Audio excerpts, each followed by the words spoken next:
Hello, and welcome to another episode of Wheel of Horror, the podcast where two best friends spin a wheel once a week. It chooses the horror movie and they discuss it. Today we're talking 2024's In a Violent Nature, which was directed by Chris Nash. I'm your co-host Alec, and filling in for Eric today is the one, the only Matt Banever. Welcome back, Matt. Oh, yeah. Matt Banever. Yeah, I'm excited to be here. This is awesome. Dude, I'm glad you're here for this one too. This was a movie that I wanted to see when it came out, and I just never got around to it. And I'm glad it's available now. Yeah, the first time I saw the trailer, I think I probably texted you. I was like, dude, this movie looks sick. I know. Everybody was talking about it when the trailer came out. They're like, this is such a cool idea. You're following Jason. It's going to be so sick. And I don't know what the fuck happened. I just never made it to the movies. Also, this was probably one of those movies that was in theaters for 3 days. Yeah. There's no way this movie was in theaters for 2 months. No. And the other thing is, it's a Shudder movie. I have seen Shudder, so I'm sure it was, streaming pretty close to when this came out. Yeah, I'm sure. Yeah, let's see how it did. It made $4.5 million. I don't know what the budget was, but hey, okay, for a little Canadian film, sure. Yeah, not bad. Yeah. Overall, though, we'll obviously get into everything, but I enjoyed most of this movie. Did not like the ending. Oh, dude, the ending was brutal. Literally brutal. Dude. So yeah. So I was just I was reading the IMDb and everything. I didn't know that this movie, the director was we've reshot 70% of it. Oh. I heard about, I read a little thing online about it, but I did not know the specifics. Yeah, what happened? Basically, they told him he had to shoot somewhere else. And so he shot the movie, and then the main guy who played Johnny got sick and had to be replaced. So the director decided, well, since I have to find a new killer, I might as well reshoot because this whole vibe just isn't working. Wow. And I guess he had grown up in Canada or something. And so he was like, that's what I envisioned, that kind of wilderness, those woods, all of that. And so he just took the opportunity to literally reshoot the entire movie. He says that anything that's from the original is like a few scenic shots or something like that. Nothing from the original movie is in this. So I think that's got to also hurt the editing process. I mean, I did notice a few, it looked like the quality of the camera was different, but I kind of thought that was just a choice, but maybe that was leftover footage. Yeah. Yeah, damn, that sucks. I mean, I don't know what happened to this Johnny guy. He doesn't have Wikipedia, so we can't look him up, but yeah. If it was COVID, I'd be like, no, just lie down for a couple days. But if it was if he was really sick, Yeah, no. So I was super psyched because I'm a gore whore. So seeing this, I was just like, let's go. I will say that one of my biggest issues with this movie was that it was all or nothing. It was either the most insane death I've ever seen or somebody getting killed off screen. Oh, gotcha. Yeah. That was frustrating because it was just the first 2 or 3 people that died. It was the girl who got drowned. And you see it in a wide shot, and she just kind of gets pulled underwater and then floats up, and you're like, all right, well, that was the first death of the movie. Well, the guy with the saw through his face or whatever. Oh, yeah. So that one was pretty cool. Yeah. But also, I did like how much they just straight up leaned into the Jason aspect. Yeah. I like that it was just this undead devil, ghost kind of killer thing that came back, and he had a backstory. And then that was pretty cool how they interjected the teens talking about his backstory. Oh, yeah. But then it just kind of, I don't know, it didn't keep you in it. I was either in it or I felt like a viewer. I was just kind of all right, so where's this going? Which might have been part of, since it's from the killer's perspective, you're not getting so much of that exposition. But at the same time, I was like, I feel like this could have just been cleaned up. Yeah, it definitely have been like an hour long. Like, there's a lot of stuff they could have got rid of. The walking scenes were the best. Where it's just like cuts and he's like 20 feet further. Yeah, yeah. That's the kind of stuff they could have cut down on. I mean, but the thing is, yeah, they totally lean into the Jason Voorhees thing. But I think the thing is that makes it interesting once you figure it out, which is pretty quick on, he's trying to get that necklace back. So that's the Yeah, entire motivation of the movie is he knows he needs to get that necklace back. The characters don't know until they meet that sheriff or whatever that he's, they got to get rid of the necklace. So that was what was keeping me going because I'm like, okay, well, I know what he has to get, like his yeah, MacGuffin is that necklace or whatever. yeah, But yeah, there is a lot of downtime, and it's like right when the movie starts, you've got to be totally on board with it's going to be a little bit of redundancy, a little bit of boring walking. But if you're okay with that and it's not going to change to a cinematic cool kill and all this stuff, like yeah, the first kill is that guy in the farm or whatever, where he's like in his yeah, legs stuck in the trap, and that was kind of mediocre. yeah. But then, I mean, dude, once it gets to that yoga kill, I was like, oh, okay. That was one of the best kills I think I've ever seen. Oh my Like God. in any movie ever. Like Yeah. I was like jaw dropped. Like how Yeah. long it went on, like how brutal it was, Yeah. like what it was. Like it was so insane. Which I was just like, when that happened, I was like, this is the greatest movie ever made. I'm on board because if this is how they're kind of, a little bit of a slow start, then just off to the races, but then it just goes back downhill. Yeah. And it's just like killing people like off screen. Mm. I did like the decision to not show his face early on. That was kind of, it felt like the Jaws effect, like you see him, but you don't see him.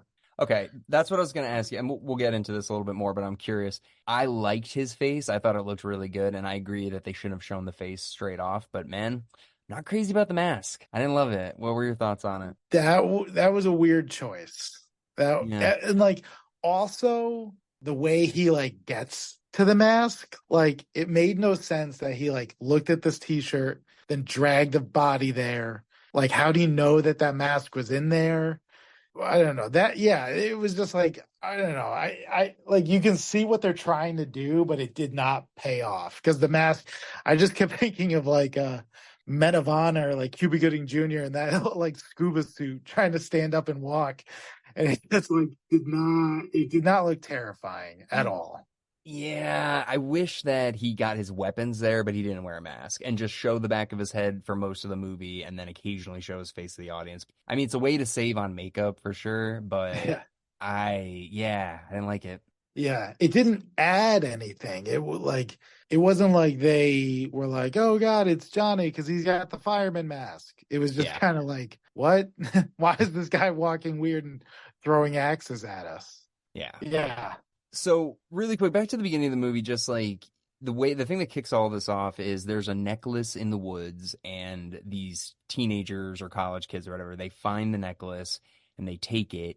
And then Johnny is resurrected from the earth and he climbs out of the earth. And then from that point forward, we're basically following only Johnny for most of the movie. The thing is, right then and there, the town, we find out later the town knows that Johnny's there and he's killed people and he's come back multiple times. Why is there not a bunker over that place or like, do not come here or barbed wire, right. anything, like anything? Yeah, because like they said the last time was like 10 years ago. Like that's not that long ago. No, no. So people are aware of this. The necklace should be kept there because they know that that's what keeps them down, but don't let anybody near that thing. Yeah.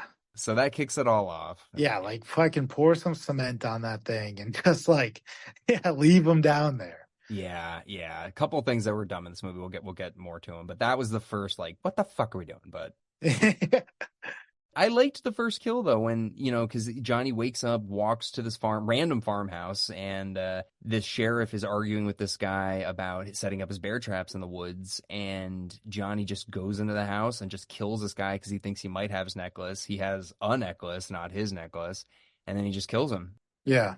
Like we do hear the sheriff over talking to the guy being like, there's going to be kids here this weekend. Like, you got to get these out of the woods. Then we hear like a party like of kids driving by like, woo, and music and all this stuff. Yeah, so now we know, like, okay, this is like basically a Friday the 13th right here. Like, teens are coming to the woods, and then yeah, the scene you were mentioning earlier, the campfire scene. That's in like every Friday the 13th movie. So Right. they nail that. Yeah, I Yeah. enjoy. What do you think about the campfire scene though? I liked it. I really liked the story that he told. I liked that the camera was just kind of like a oneer, like spun around several times as they were talking. People were walking in and out.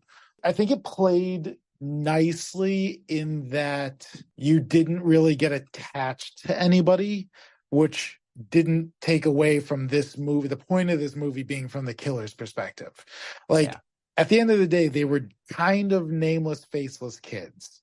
Hmm. They were just there, which I liked, because if I was like rooting for the jock or rooting for the smart guy, it would have been a different type of movie. But since they're all just kind of there, you don't really know who's smart, who's dumb. The weird guy is telling the story, but that's about it. Yeah, this specifically, like, it becomes a stereotype of these slasher films in the 80s that, like, oh, they're just disposable idiot teens or whatever, but they always have a little bit of a character development. This one, you barely see their faces aside from this scene. It's always from the killer's, skewed perspective, so you never really even really know who's talking most of the time. Yeah. But the problem with the fire scene is it's the first time really that we break away from Johnny and his perspective. Yep. I love the story. I like the way it was shot because it was interesting, and very reminiscent of Friday the 13th. But I think it kind of at that moment breaks the illusion of the film a little bit. And it would have been way worse if it was just Johnny in the woods looking at them and they're just telling the story for 5 minutes from that point of view. But Yeah. maybe cut out a lot of that dialogue and then do that, because otherwise you've broken what you've established a bit.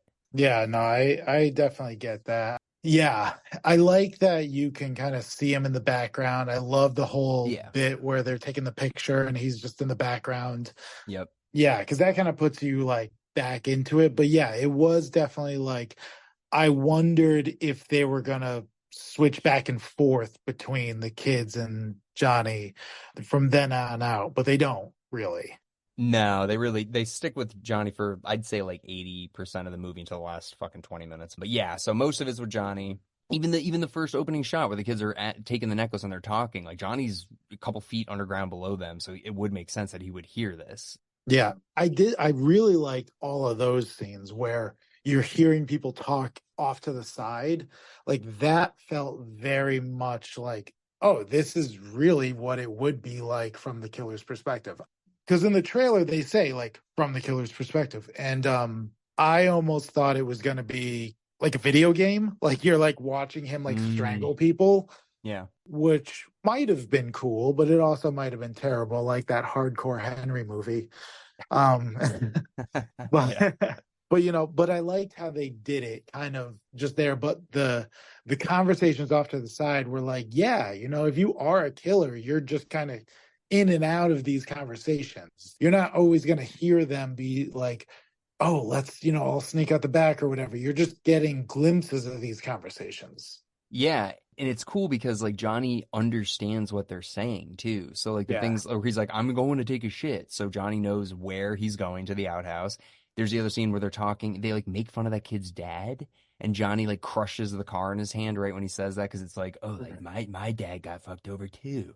Yeah, he was like smart, like he did the thing where he put the stick on the horn and like walked Yeah. around the house. Yeah, and he knows how to read because he saw the necklace and it said like number one motherfucker, and he's like, this isn't mine. Like he's not that dumb. Yeah, even though how can he read with those eyes?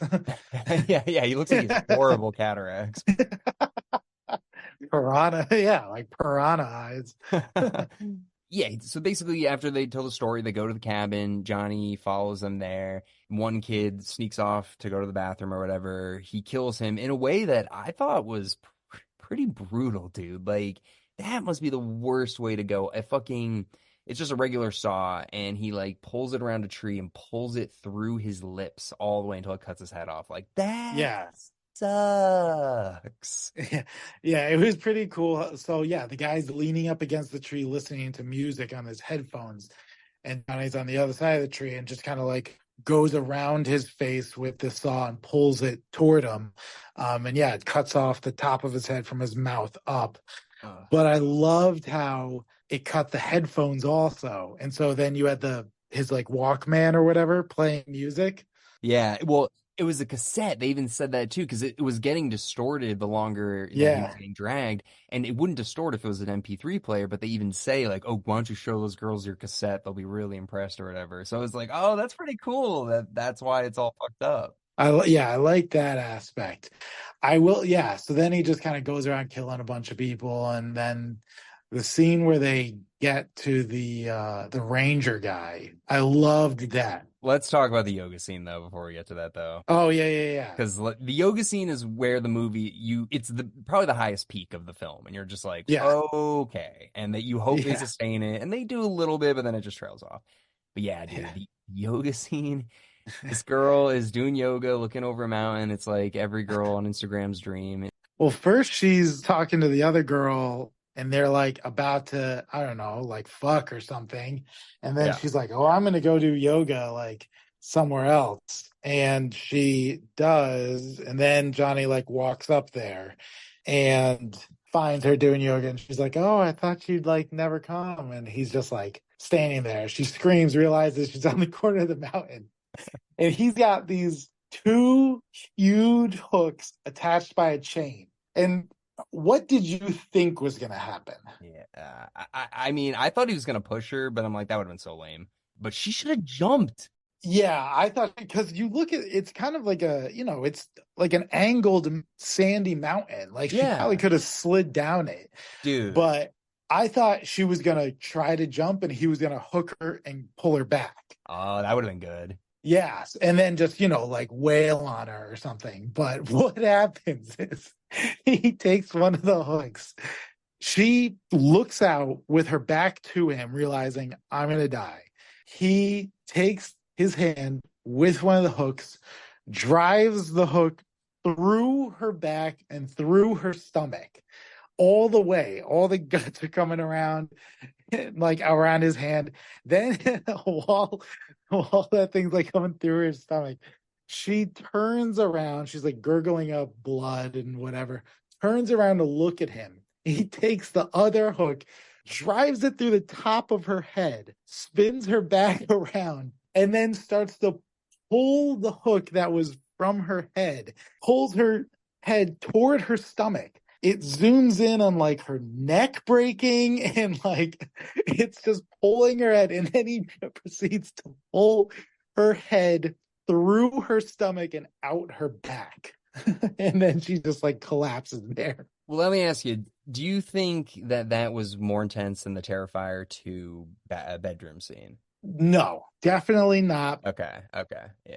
Because of how like sustained brutality so that was one of the most horrible things I've ever seen in my entire life. Yeah, me too. Still like keeps me up at night. Yeah. But that was also like a long torture scene. This was a death. Yeah, that's true. So a little bit different. So then she just collapses there, and like he walks away. And I just like immediately, my first thought was just like, imagine like coming to see that. Like imagine just seeing that like girl laying there. I know. Like there's no, you wouldn't be like, oh, that was an animal. It's like, no, it wasn't. Right. No, it wasn't. Yeah, oh, she tripped. Yeah, it went through her stomach. No. Yeah, like that was my first thought. But then he just like kicks her body off the hill, and then she slides like halfway down, and then she's just gonna be there. Her skeleton's gonna be there for like forever.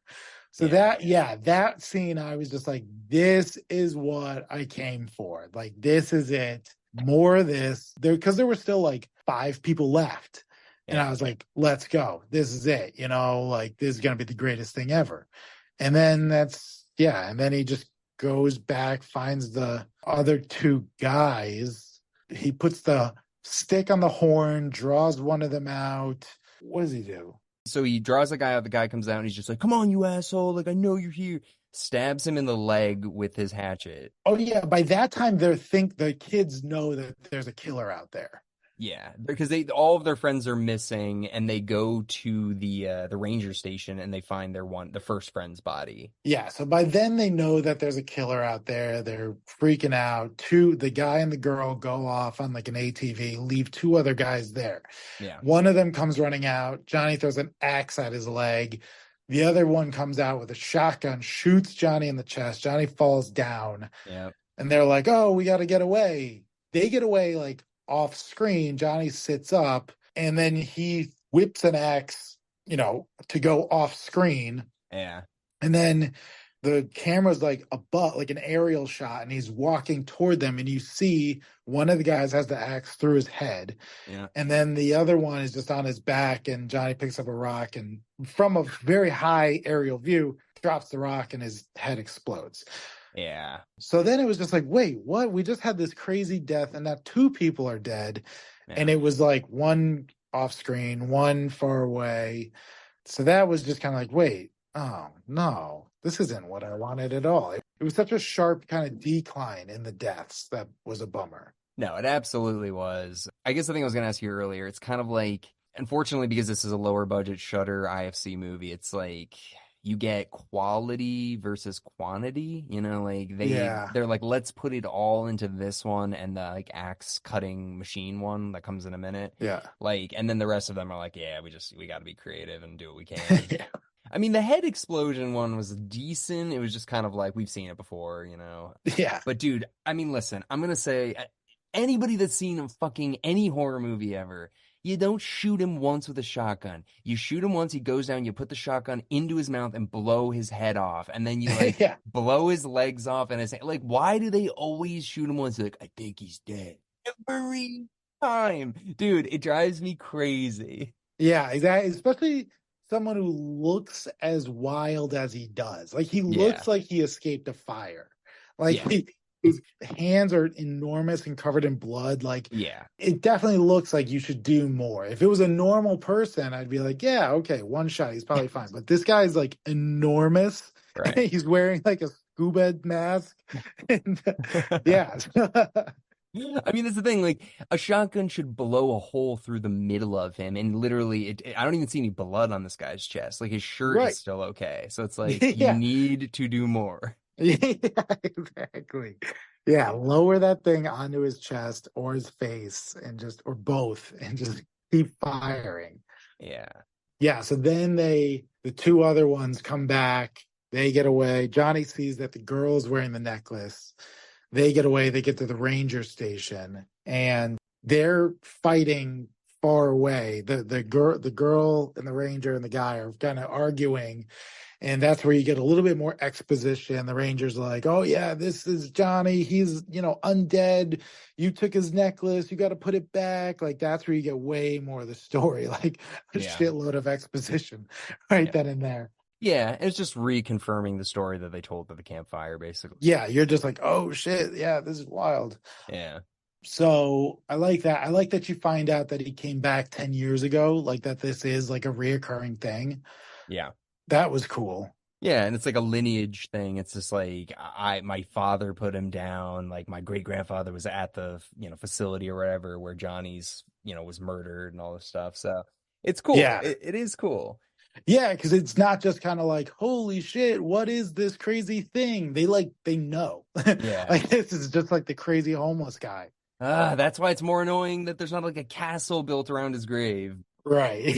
Yeah, definitely. Yeah, and then they how do they get him down? They shoot him? Yes. Well, he sees him coming and he's just like, I remember you. Do you remember me? And he doesn't say anything and he just shoots him. He goes down. He's like, go get the chains or whatever. He's got the shotgun on him. And this is another part where it's like, you should know this dude. He's got the shotgun pointed at him. The kid's too scared to tie the chains around him. So he's like, I'm going to hand you the shotgun in 1, 2, 3. That scene was awesome. Dude, but they're so dumb. Oh, yeah. They're so dumb. So the camera's on Johnny, and all you see, the camera's on Johnny. He's laid out, looks like, he's quote unquote dead. Yeah. And you see the Ranger and the other kids stand. All you see is from like maybe their knees down. And the Ranger's pointing a shotgun inches away from Johnny's face. And he's just like, I'm going to hand you the shotgun. 1, 2, like it's so drawn out. Yeah. And then he's like, 3. And he hands the shotgun and Johnny just grabs it immediately. That was so sick. Yeah. I was just like, this dude is smart. He did the log thing. He did this. Like, he knows how to kill these people. Like, Oh, yeah. That was just like, oh, he's not just kind of like this immortal, dumb being. Like, he's a pretty trained killer. Like, he knows how to bide his time. He knows how to wait, play his strengths. And then, he immediately grabs the gun. The kids run away. He wrecks the ranger. The ranger falls down. He like paralyzes the ranger. Dude, I think this was worse than the yoga scene. I really do. No, I don't. What? And I'll tell you what. So you see this guy's paralyzed, laying face down. The camera's just on his face. And in the background, you see Johnny go into this shed and an engine starts. And then he drives a hook into this ranger, pulls him into the shed, and you see there's a log splitter. Yeah. And Johnny turns on the log, and the splitter very slowly goes and splits the log in half. What he does is he takes the ranger who's paralyzed, but watching this whole thing, knows he's dead. Yeah. So Johnny takes him, puts his arm on this thing, and turns it on. And the camera is in this one position the entire time. It's a oneer. And you see this log thing go very slowly and cut this guy's arm off. And he's all paralyzed. He doesn't scream or anything. His arm falls off. There's blood pouring everywhere.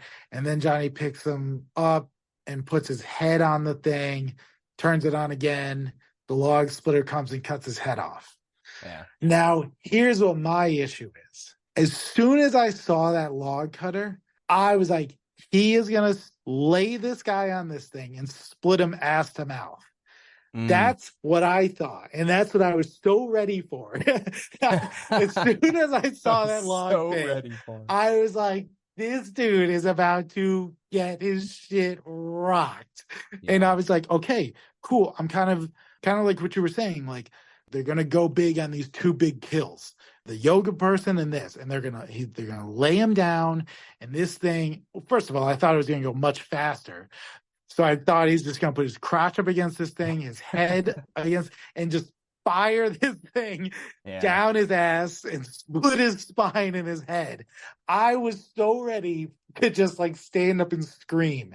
And then it was like this long, it was torturous and it was brutal. But in my mind, I thought this guy was getting split ass to mouth. And I was pretty let down that didn't happen. I agree. I thought it was going to go head through. I didn't think it was going to go ass to mouth. I thought it was going to mouth to ass. I did think it was going to start his head. But dude, I just like the concept of that kill and how long and stretched out it is. And that guy like not being able, like, dude, like he breaks his spine. Like, I don't know. I'd rather get the yoga girl's death. Like I really would. Yeah. Dude, that guy was so sad because he was just like, you remember what I did to you 10 years ago? Yeah. And like immediately Johnny just wrecks this guy. Yeah. And then just like truly. And again, like, how does Johnny know this log thing is in this cabin? Like, he's a smart dude. And he's just like, he knows how to torture, which is cool. Yeah. Because a lot of the, like, Jason, his torture is, he might stab you and like pin you up somewhere. But like, this was straight up, I'm going to make you suffer. Yeah, this guy's sadistic. Like, Johnny is sadistic. The other killer is not as much. I mean, Freddy is, but not like this guy's like really fucked up. Right. Freddy is in like a dream kind of a way. But yeah, so then you leave and then you get to... The kids have the idea of like, okay, we know what we need to do. So they have like a trap set or whatever, but they're like yelling at Johnny to come out there. And then Johnny just wrecks the dude, like immediately. This is where it starts to fall apart for me. Oh, yeah. Big time. It was just like, wait, what are we doing here? So, so they're arguing. He's standing there. The camera's on like his back, like most of the movie. And then these people are just arguing 20 feet away from him. And they're just like, they're like whispering, they're like, we gotta do this, you gotta go this way, and he's gonna do this, and then you gotta lead him here. They're like talking about the whole plan, and then all of a sudden the young guy just shows up behind him and he's like, you ugly motherfucker, and Johnny just axe to the face, like splits open his face. Yeah. Guy falls, And then Johnny just starts wailing on his head for like 8 minutes. Well, that's the rest of the time we see Johnny. We never see him again after this. You never see him again. So wailing on his head for like 8 minutes. The camera goes on him, then it goes to the girl who is 20 feet away just watching. Yeah. Standing next to a thing of gas and like a lighter or whatever. And she's just watching her maybe boyfriend, because you don't know really what their dynamics are, and just watching his head and the rest of his body get imploded. And he just completely turns this guy's head into mush. The girl, she takes the necklace off, puts it on the gas. She starts running into the woods. It does this weird kind of like Snow White trapped in the woods, like she's screaming. You don't know what's going on. You don't know where she is. She's running. I thought that was terrifying, that part, because it literally is like, what would you do if you get away from the killer, but it's pitch black out in the woods and you have no idea where you are? Yeah, I did like that it was pitch black, because that was like, oh, that is kind of freaky. Yeah, you're like, you just run. It's like, you can't just run. Like, you don't know where the fuck you are. Yeah. What way is north or south, or if that even helps? Yeah. And then it cuts to she had fallen. The sun is up. She has like a stick in her leg. They never show that, and that's annoying too. Yeah, exactly. And then she gets out onto the street, finds a car, like a car's driving. She hails down the car. A lady gets out. She gets in the car. She's like, I gotta go to the hospital. And then the worst ending of like any horror movie I've ever seen happens. This lady tells a story about a bear attacking like her friend. Her brother, I think, Her brother, Bobby. Yeah. For no joke, like 15 minutes. Yeah, because I remember when she was running in the woods, I was like, man, there's 19 minutes left? Like, what are they going to do? Like, I'm pretty excited. And then, literally the rest of the movie is just her in a car talking. And the actress that, the woman, she is the final girl from Friday the 13th Part 2, which is kind of it's a cool parallel, because she kind of does like reverse psychology on Jason, where she pretends to be his mother and it tricks Jason. So I was like, oh, that's a good choice to choose her specifically as the actress. But the scene is awful. Yeah, and this conversation where she's talking about her cousin Bobby getting attacked by a bear, and then the girl who was attacked, like, she's just kind of not answering because she's in shock. And then she's not answering. The woman driving pulls over the car, says, I got to do something about that. And the girl's freaking out. No, we gotta get to the hospital. Oh my God. Because Johnny's going to they had been driving for like 10, 12 minutes. They're miles away from where it happened, but she's like, we got to get to the hospital. No. And as the lady kind of like lowers out of the screen and the girl's looking into the woods, just freaking out. There was that one scene where she was looking into the woods. Yeah. I thought he was going to come out. For like 60 seconds, I was like, this is awesome. Yeah. Crazy shit's about to happen. And then it just ends. Yeah. But big bummer of an ending. Really draws out for a while. You think there's going to be a payoff and there isn't. And the thing that I thought was going to happen is I thought the woman was going to say to her, did you take his necklace? And she'd be like, what? And then she's in on it, like, because the town's in on it, and she was going to like drop him off or drop her off and ever get killed. I really thought that was going to happen. So many things that could have happened. One thing I will say that I did really like is that there's no music in the movie. Yeah. That was really cool. That was a cool decision. Since it's from the killer's perspective, most of these movies, when the music chimes in, the killer's coming. But since it's all from the killer's perspective, there's no reason to have constant music. So the director said, I don't want music to influence how the people see this movie. I thought that was that was a brave choice. I think it paid off, but that was probably one of my biggest like highlight takeaways of like unique aspect. Yeah.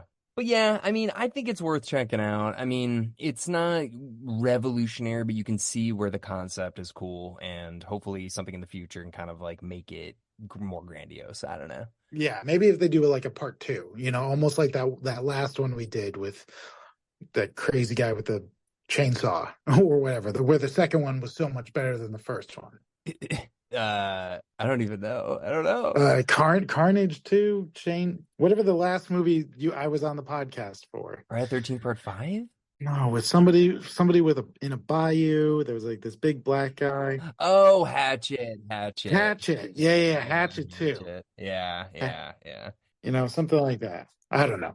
But I would say not worth just passing on, because it's also like an hour and a half. It's a short movie. It is short, yeah. Well, Matt, thank you so much for joining us today, and thank you very much for listening into our discussion on In a Violent Nature. And starting on Saturday, the 19th, we're actually going to be doing our 13 days of Halloween. So every single day until Halloween, there will be a podcast coming out with a variety of horror films. There might already be the wheel on Instagram and Twitter, I'm not sure, but check there because it will be coming out if it already hasn't. So yeah, every single day there will be a horror film. Hope you enjoy it, and thank you, Matt, again, and thank you all for listening in. Thank you all. We'll see you on Saturday.